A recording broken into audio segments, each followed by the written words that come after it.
This video showing the beheading of a second American journalist sent as a new message to America by the terrorists of ISIS. Where does their thinking come from, and how are we supposed to deal with it? Maajid Nawaz is from a middle-class English family of Pakistani descent. He was recruited by an organization whose goal was to create a hardline Islamic caliphate, and by age 16 he was a ranking member.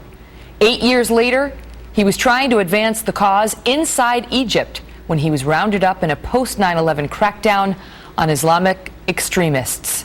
During the 4 years he spent in prison, he spoke with former extremists and fellow inmates and had a dramatic change of heart, finally returning to the UK a changed man. He went on to found the world's first counter-extremist think tank. He's addressed the US Senate, been profiled on 60 Minutes, and his book was recently released in the United States. Maajid Nawaz, author of Radical: My Journey Out of Islamist Extremism, joined me earlier.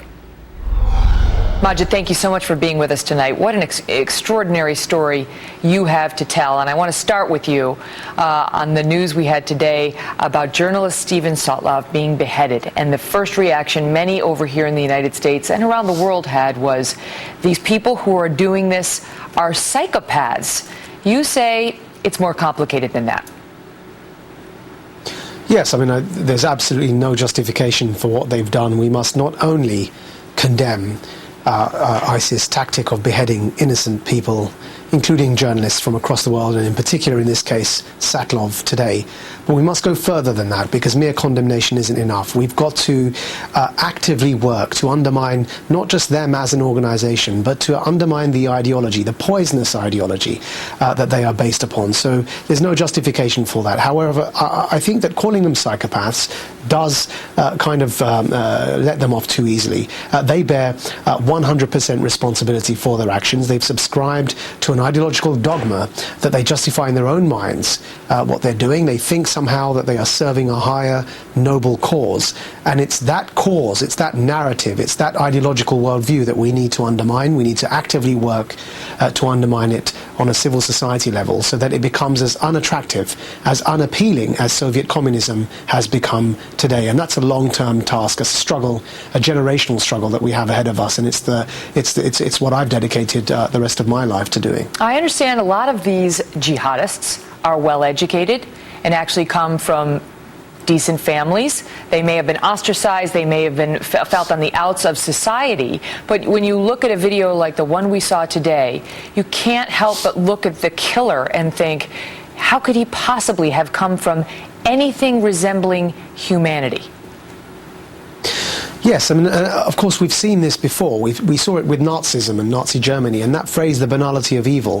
When one subscribes to a group identity, to groupthink, and such atrocious behavior becomes normalized in that group context, one's own standards of what barbarity comes to mean change so drastically, because that's the new normal. It's the power of the all-pervasive nature of this ideology that's justified in the name of my own religion, Islam, which is why it becomes so important, so crucial, not just for all of society, but Muslims as part of society, to stand with everybody else and be vocal not just in the condemnation of these acts, but actually actively work to undermine the ideology that underpins them. Do you feel the Muslim community has been vocal enough in doing that?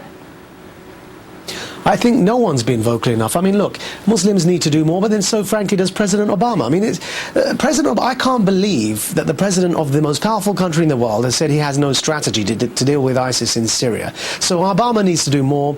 Mainstream society needs to do more. And one way in which mainstream society can do more is to accept that this isn't a clash of civilizations between Islam and the Western world, but in fact, it's an intra-religious struggle within Islam. It's a clash within the Islamic civilization. Do you feel that now, with, you mentioned President Obama admitting that we have no strategy, how is that taken, do you think, by these radical Islamists? Do you think that they revel in that? They view us as less of a threat? What do you think?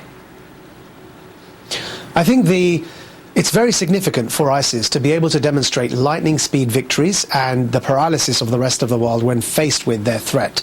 It's significant for them especially in theopolitical propaganda terms, because part of ISIS' appeal and how they've been able to eclipse Al-Qaeda as the world's most dangerous and richest terrorist organization is in claiming that God's on their side, because if God wasn't on their side, they wouldn't have been able to come to power so quickly in the way that they did. And so when they witnessed the paralysis of the superpower of currently America, is the greatest, strongest country, is paralyzed in facing ISIS, they're able to draw back to historical examples where during the time of the Prophet Muhammad, Rome and the Persian Empire were equally paralyzed in dealing with them. So in appealing to these vulnerable young Muslim minds, the speed of their conquest and the paralysis of great powers around them is a wonderful propaganda coup.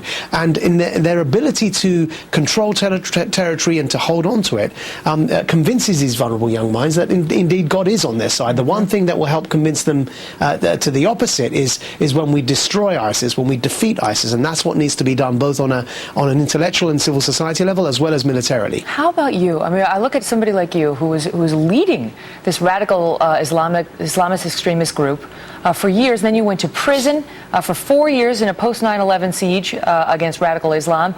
And now you've come out, your family intervened, you spoke with these prisoners who convinced you that radicalism was not the way. Now you're running for the House of Commons as a Liberal Democrat in England, where you're from, and you're your third generation. How can we turn more extremists the way you were turned? As you mentioned, I was a political prisoner during the War on Terror decade. Served 5 years in Egypt as a member of a radical Islamist organization. I'm now a parliamentary candidate for the Liberal Democrats. People can turn, and people can change, they can turn, they can move towards more positive ways of interacting with society, and we need to be able to replicate such examples and popularize them where they occur. Maajid, Nawaz, thank you very much for sharing your story with us and your thoughts. We appreciate it. Thank you, a pleasure.